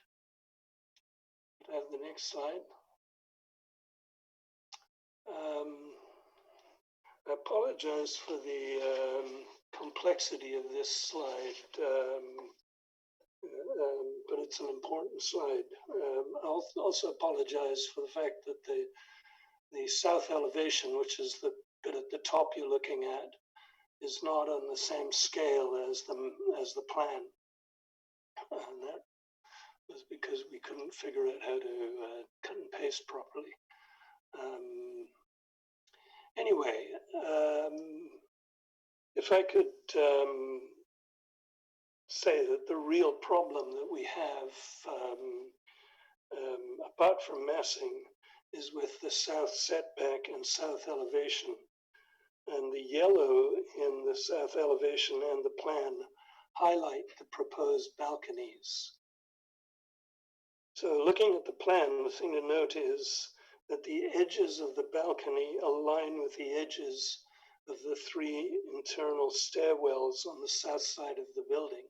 So if you look at the plan and you see those things that look like teeth of a comb sticking out to the south, those are the internal stairwells. And the balconies, the edge of the balconies align with the southern extremity of those stairwells, and the whole is within 3 meters, or is 3 meters from the south lot line. The staff report, I can't remember which page it is, but I think it's page 12, talks about the south wall of the building being mostly 9 meters from the south lot line, and you know, we respectfully disagree with the staff report. We think that the real south boundary of the property is the balconies and those interior stairwells. I should say, just in passing that Ms. Coburn has been incredibly helpful to all of us, and we're very grateful for everything all the advice she's given us. Turning to the south elevation, you can see just by looking at the yellow how much the balconies dominate. The building's appearance will be that of a cliff with caves at regular intervals. I'm proud to live in Oakville and to be at this meeting and hear you all tonight.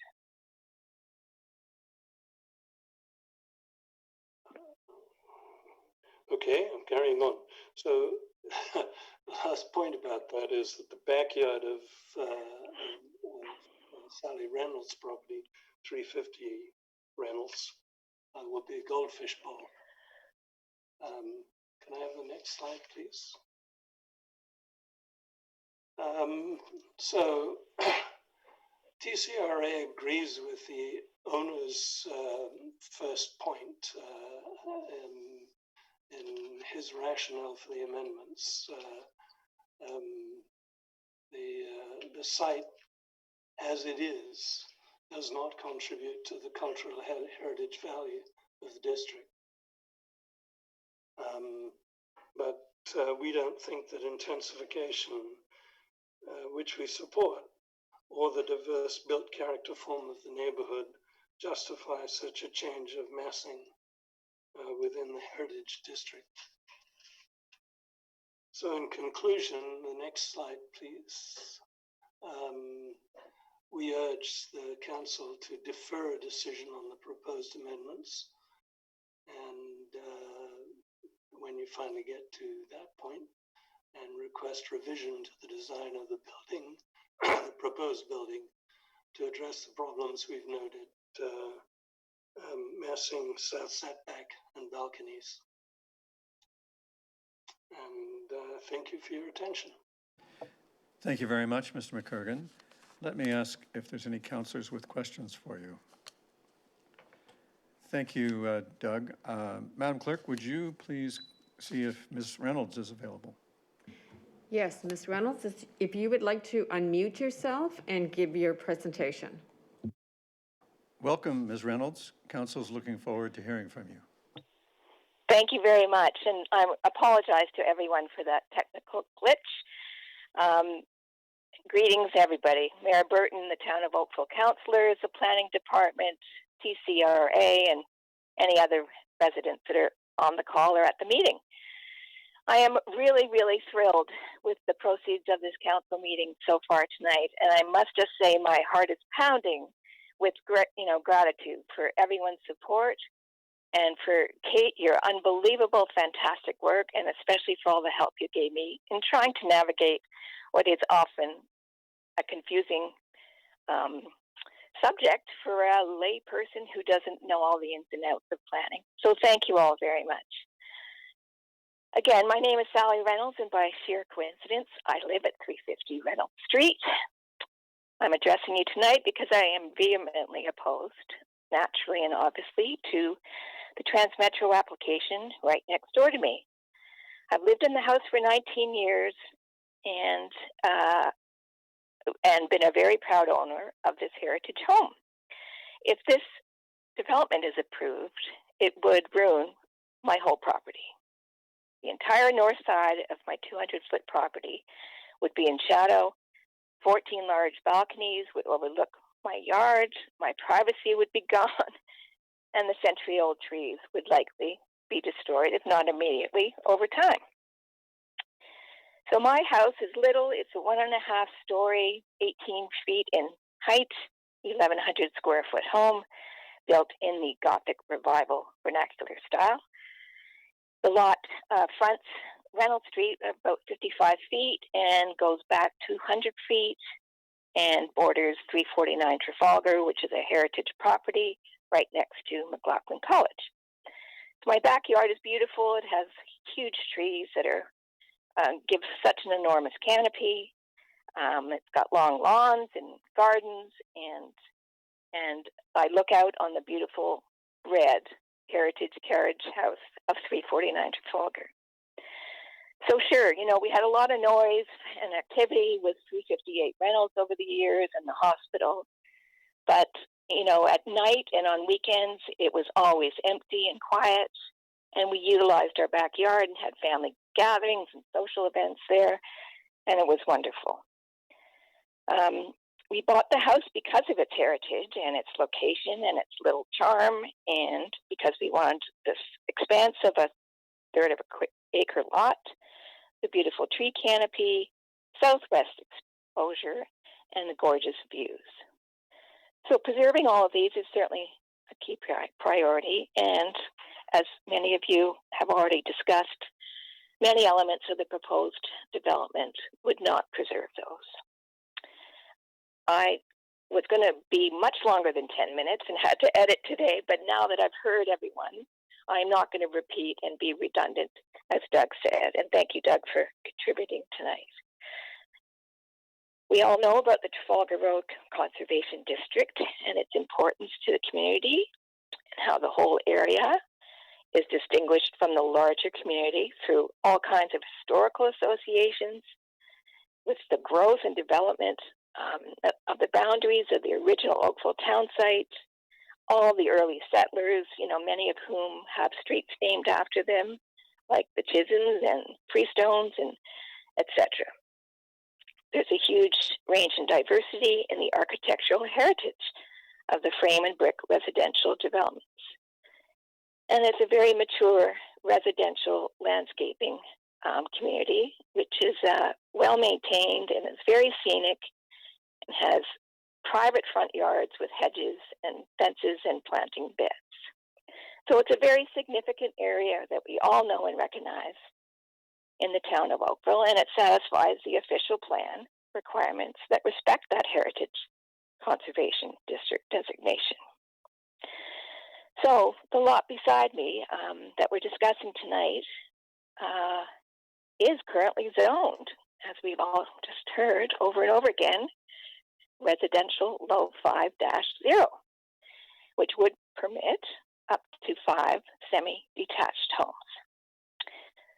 So on that note, I did a manual hand count myself. If you take, or if you picture in your mind, Trafalgar to the west, to Watson to the east, and Englehart, not Cornwall, but maybe Englehart, to Sumner, it's about 25 blocks of Old Oakville. And in those 25 blocks of Old Oakville, there are 488 addresses or building sites. And when I did a count, 98% of them are single-family homes. 98%. And they're not just, mass new development cookie-cutter homes. Every single one is single-detached and unique architecturally. That's why we love Old Oakville.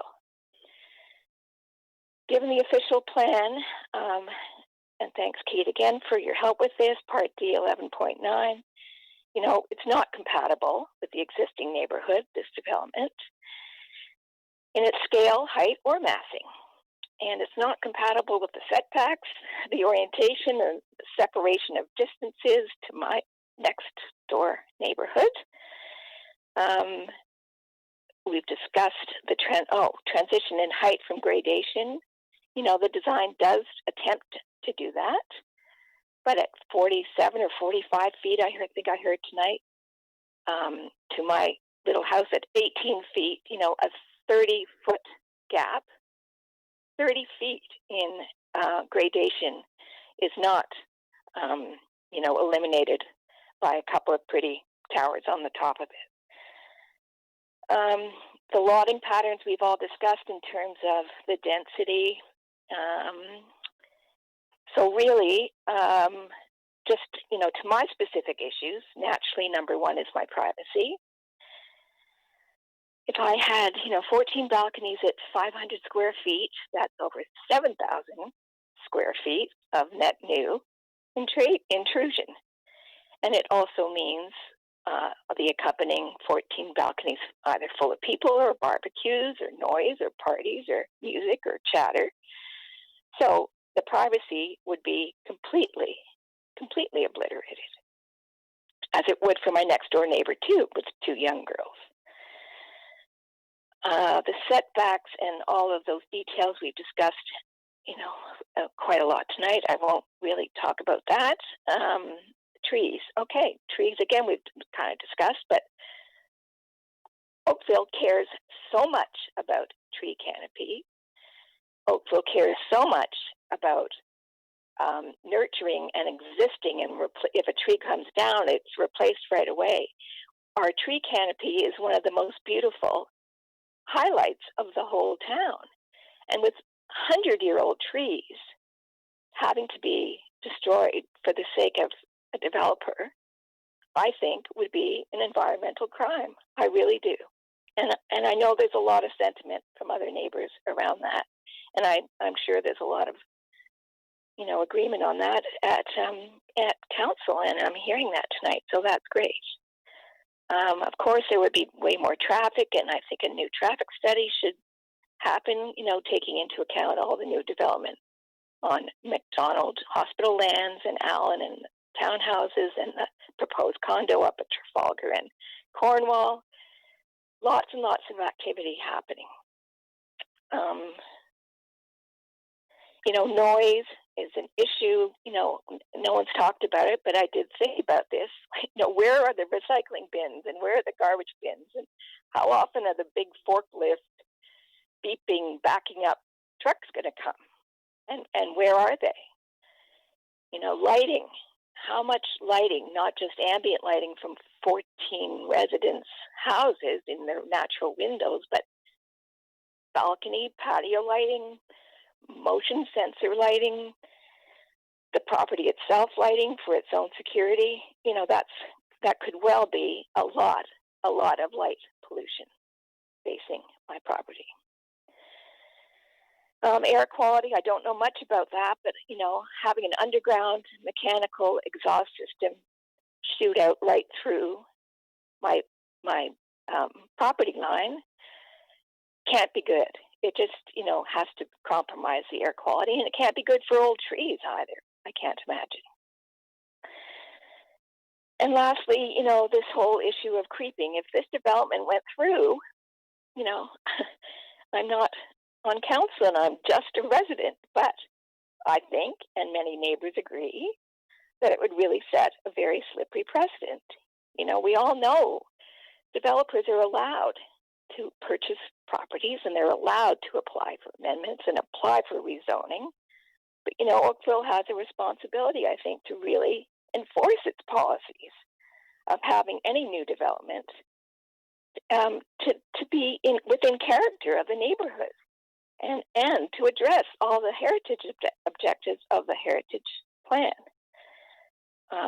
This corridor was never identified as a potential intensification area that I know of, but it's always been talked about as a very stable heritage district. Ms. Reynolds, neighborhood. I regret having to call your attention to the fact that 10 minutes has elapsed quite some time ago. Thank you. I'm very sorry. Excuse me. Thank you very much for your attention and your attention to this matter. Thank you. As you noted, many of the points have been raised, in fact, by members of council too. So your issues have certainly been registered, and many of them are in the staff report as well, showing that staff have recognized them. So I thank you very much for the time you've given us tonight, and I'll ask council if there's any questions of Ms. Reynolds. Ms. Reynolds, there's no questions, so thanks very much for your contributions. Madam Clerk. Thank you. The next delegation, please. The last listed delegation is David Capper. Mr. Capper, welcome. Council looks forward to your information.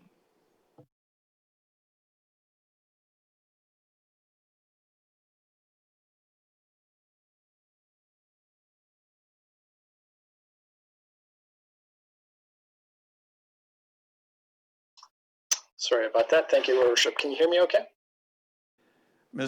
Mr. Capper, we hear you, and you're welcome to begin. Thank you, sir.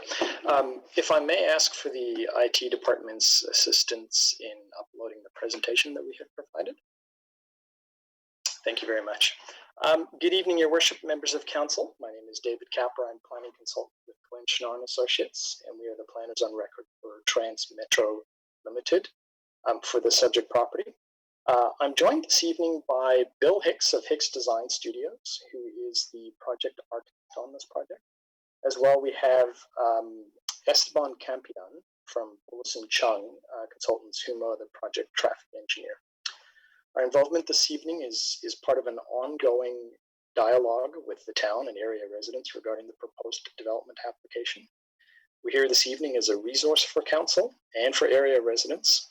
Part of our role is to provide an overview of our client's application and answer any questions that may arise. But more importantly, to listen to any concerns that are raised and or comments that are provided. We will use this information to provide our client with some feedback on how best to address the concerns and comments that are received this evening. Just very quickly as background for council, ourselves and our client hosted a public open house on November 6th of last year.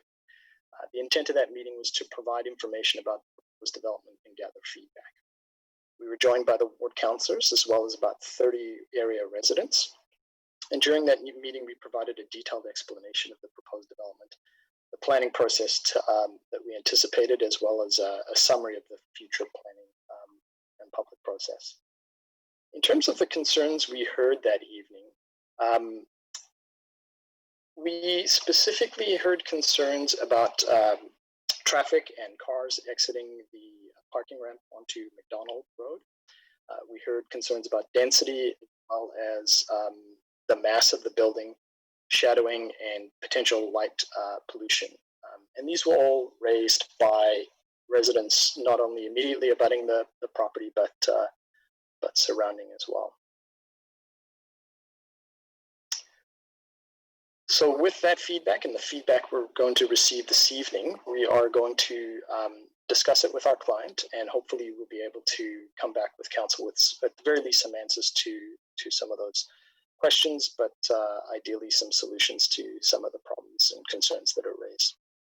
We have prepared a short presentation for this evening, and it's intended to illustrate how we get to the point that we've got a three-story building being proposed on the subject property.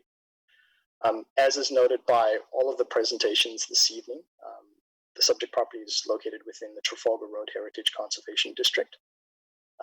It's designated as low-density residential, and it's zoned as RL5, and the only permitted use within the, at least residential use permitted within the RL5 zone, are single detached dwellings.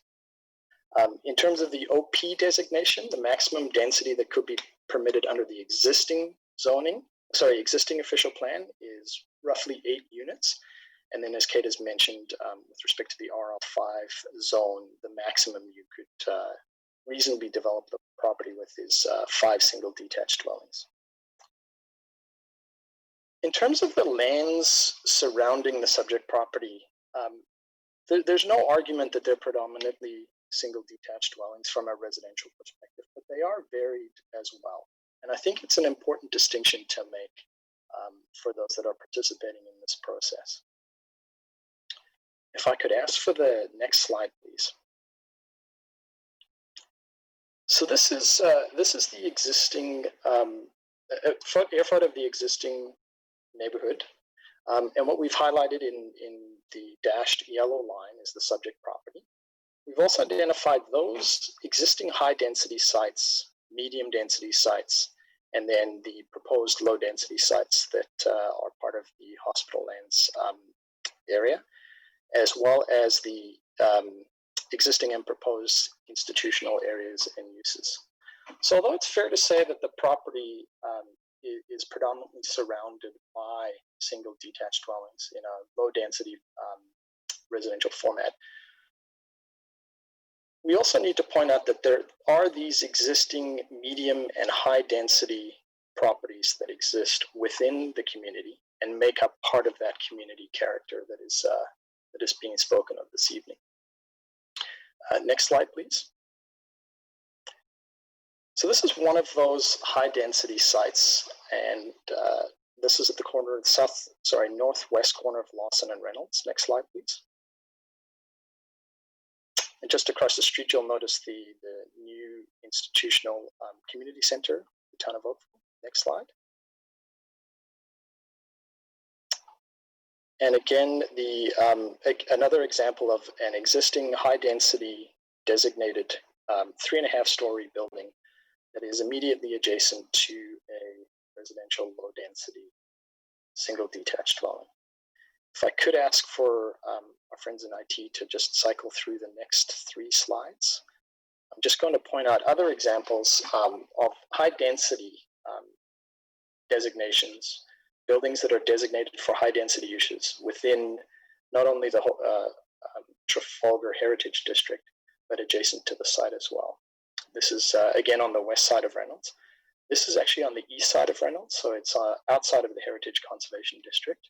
And in the background, you'll see, and in the next slide, this is the recent approval for 331 Shedden.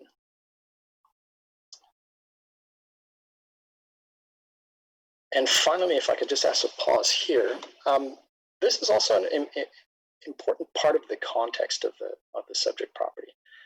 What we've done here is we've taken a 500-meter pedestrian shed and an 800-meter pedestrian shed from the town's Midtown Oakville GO Station and Mobility Hub area.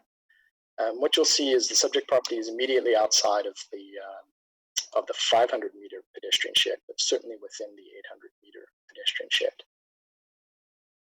So it's within this context of not only the single detached residential surrounding development, but also the existing medium and high density uses that exist in the community that our client has developed the plan that's in front of you this evening. At this point in time, I'd like to turn over the presentation to Mr. Hicks. Mr. Hicks is going to discuss the design exercise that he has gone through in order to develop the proposal that's before you.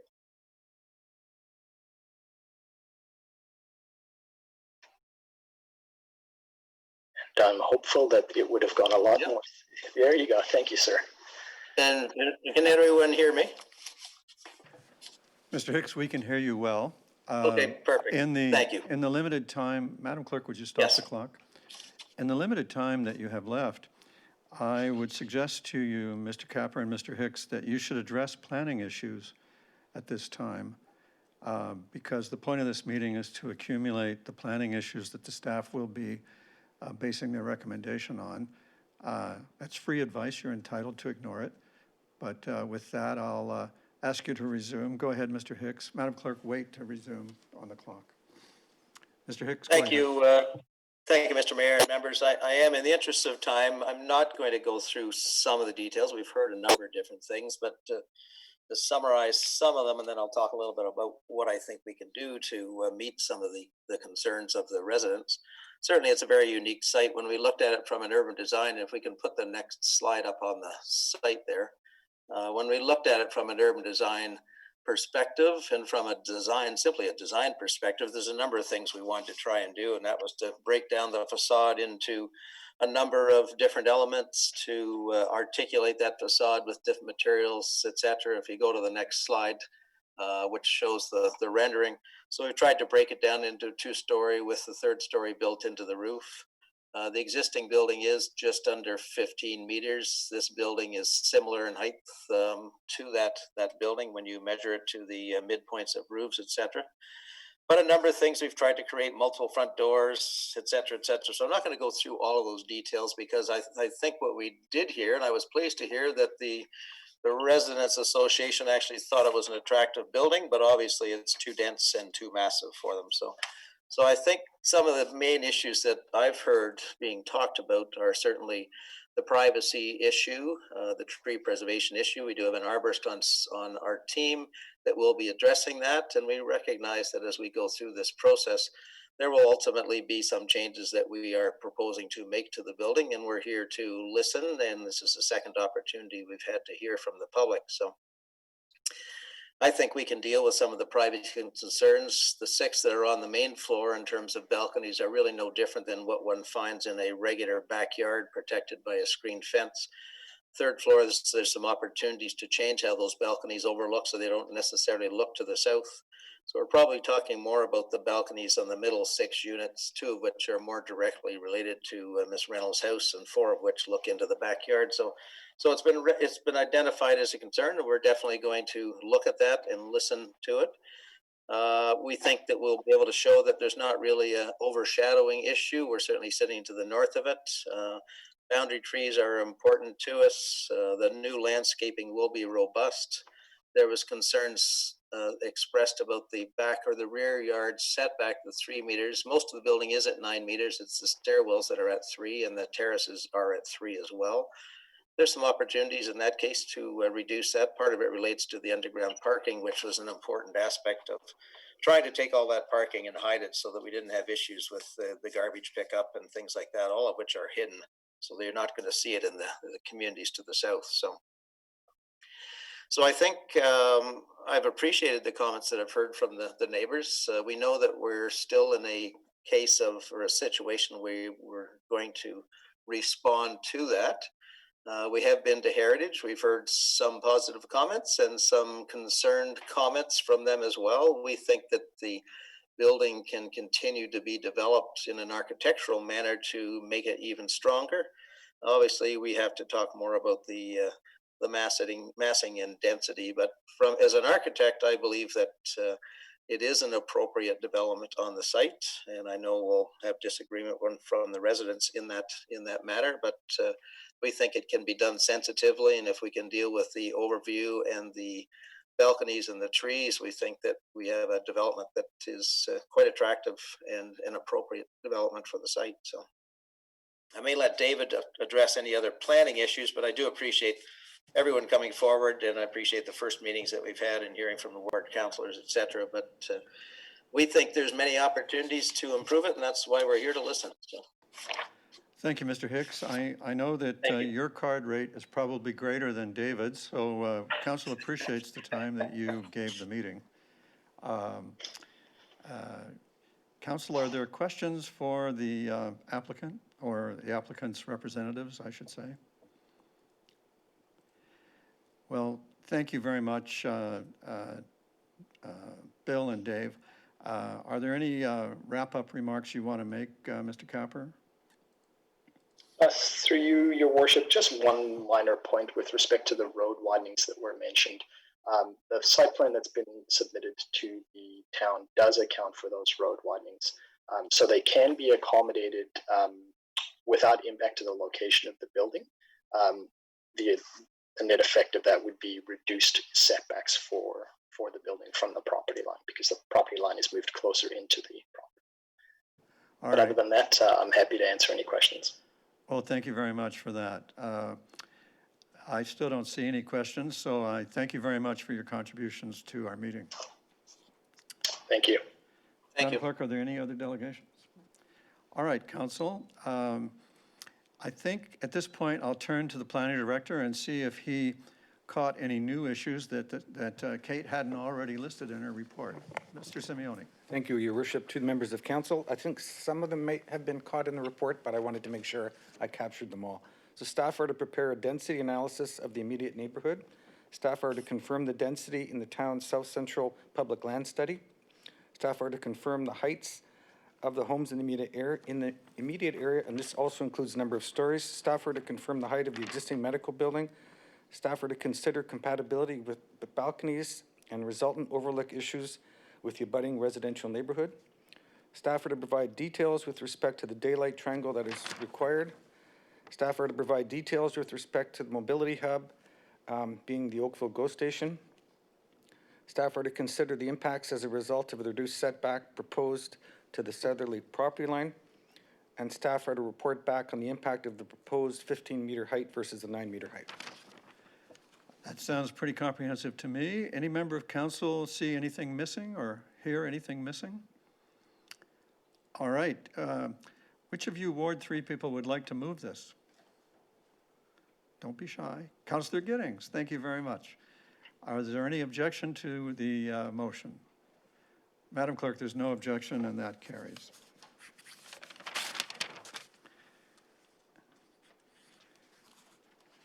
I believe we may have got to the point where we have conducted all of the public business on this agenda, and if I'm correct, that would make it appropriate for a counselor to move that the committee resolve into a closed meeting session for the purpose of dealing with a matter pertaining to litigation or potential litigation, including matters before administrative tribunals affecting the municipality, and receiving advice that is subject to solicitor-client privilege, including communications necessary for that purpose with respect to item C1, the LPAT appeal with Vogue, Wycliffe, Oakville, concerning the property at 3171 Lakeshore. This permission for a meeting close to the public is in the Municipal Act and in our procedure bylaw. Councillor Sanju, I'm sorry. Councillor O'Meara was first, so we'll take the motion from him. Any objection to the motion? Madam Clerk, there's no objection. The motion carries. So now, Council, you've earned a 5-minute break while technical staff set us up for a meeting closed to the public, after which we will return to public to close the overall meeting of Planning and Development Council. So technically, I'm going to say we're in recess right now. All right. Are we back? I think we're back. I call us back. Oh, okay. Yep. Council has met in a session closed to the public for the purpose of dealing with a matter pertaining to litigation or potential litigation, including matters before administrative tribunals affecting the municipality, and receiving advice that is subject to solicitor-client privilege, including communications necessary for that purpose with respect to item C1, which is an LPAT appeal concerning 3171 Lakeshore. The council has issued instructions by the way of a staff direction, and we are now resuming our public meeting, and we have now finished all of the business of the public business on the agenda, and we now need a motion to rise and report to council. Councillor Knoll, thank you for that. Any objection to rising and reporting to council? Madam Clerk, there is no objection. That motion carries.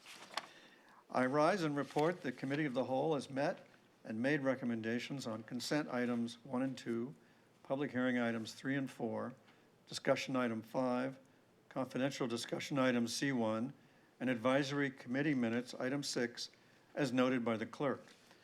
Is there a mover and seconder for the report? Councillor Lischina, Councillor Grant, thank you. Any objection to the report? Madam Clerk, there is no objection to the report. The report is adopted. Council, is there any new business of an emergency, congratulatory, or condolence nature? Thank you, Council.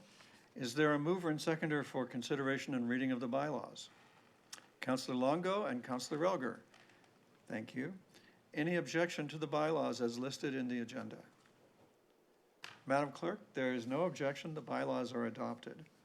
Council, thank you very much for your time and attention. You've made great contributions to all of these decisions, and it's been terrific working with you. With that, we are adjourned.